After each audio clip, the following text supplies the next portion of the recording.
3, 2, 1. What's up, everyone? Dan here, Crypto Capital Venture, October 29th, 2018. I hope you're having a great start to the week.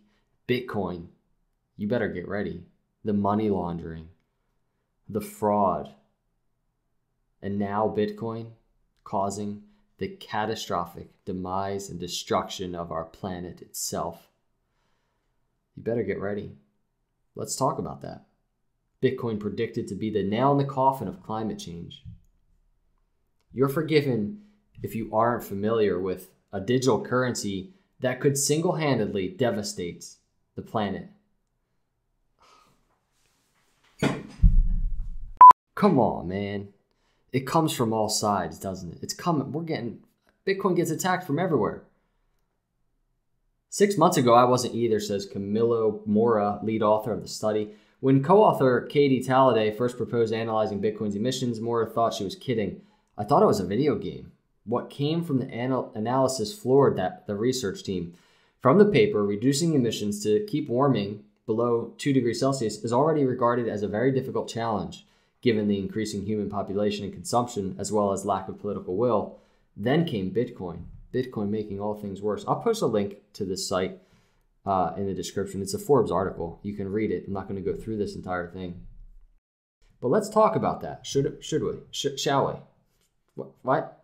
Let's talk about it. I'm reminded of maybe a couple months ago. I'm a cryptocurrency, blockchain space recruiter, recruiting engineers mainly, designers, executives. And I reached out to an engineer that works at Google. And I was trying to recruit her for one of my blockchain startups.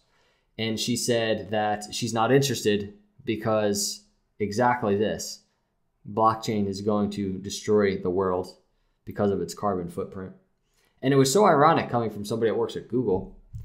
Every Google search comes at a cost to the planet. In processing 3.5 billion searches a day, the world's most popular website accounts for about 40% of the internet's carbon footprint. There it is. Almost nobody recalls that the internet is made up of interconnected physical infrastructures which consume natural resources. How can such an evident fact become so blurred in the social imagination? CO2 GLE uses 2015 internet traffic data, Mull says, and is based on the assumption that Google.com processes an approximate average of 47,000 requests every second, which represents an estimated amount of 500 kilograms of CO2 emission per second. And then it goes on, it talks about the math of that, what that equals. Scientists are still not clear on exactly how much greenhouse gases search engines emit. One estimate from British environmental consultancy Carbon Footprint puts it between 1 gram and 10 grams of CO2 per Google search. The high end of that estimate accounts for having to start up your computer before running the search, but even the low end is higher than both Google and Mull's relatively conservative estimates. Google is mindful of its carbon footprint. It's designing more energy-efficient data centers, investing in clean energy, and has numerous carbon offset programs. I'll post a link to this in the description too. I'm not going to read through it all, but I came across another one. Another good article right here. There's one quote in here that I just wanted to read, talking about this exact study that we started with. The study makes a number of questionable assumptions. For example, the projections assume that the fuel types used to generate electricity will remain the same as they are today. This ignores the rapid rise of renewables worldwide and phase out of carbon-intensive coal plants from many countries. They also didn't take into account the likelihood that Bitcoin mining will migrate between countries, potentially shifting from nations with a more carbon-intensive electricity base like China to cleaner ones, such as Iceland or the US. Also, accurately predicting future use of a novel technology is difficult, and many observers expect Bitcoin to serve more as an investment vehicle than a currency. Okay, so let's just tie it all together. I didn't want to make this video too long, but definitely wanted to cover this because, like I said, it's coming from all sides. Bitcoin is used for fraud. Bitcoin is used for money laundering. Bitcoin is popular because of, it's based on illegal activities and principles. Now, not only that, but Bitcoin is going to destroy the world because of its carbon footprint. While Google, nobody's really complaining about Google. 40% of the carbon footprint of all internet activity. Google.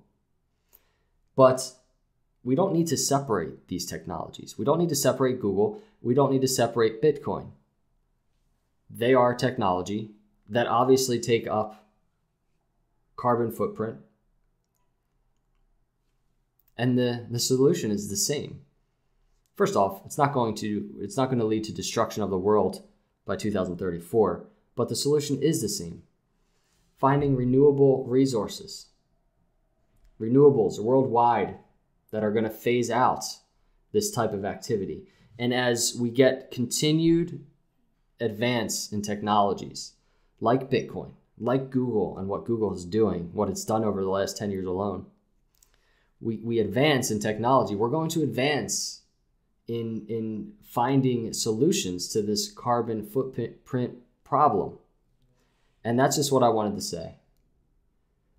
I'm never a fan of these types of studies that come out, these types of things that come out, and they target Bitcoin, they target cryptocurrency as like a culprit, as a villain to the world.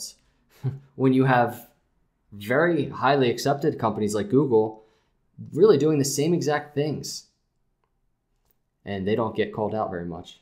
Wanted to just talk about that real quick. Let me know your thoughts below. Are you worried about Bitcoin destroying the planet? Let me know. Maybe you are. And if you are, let's have that conversation. I'm curious to know your mindset behind that. Really appreciate you for coming by.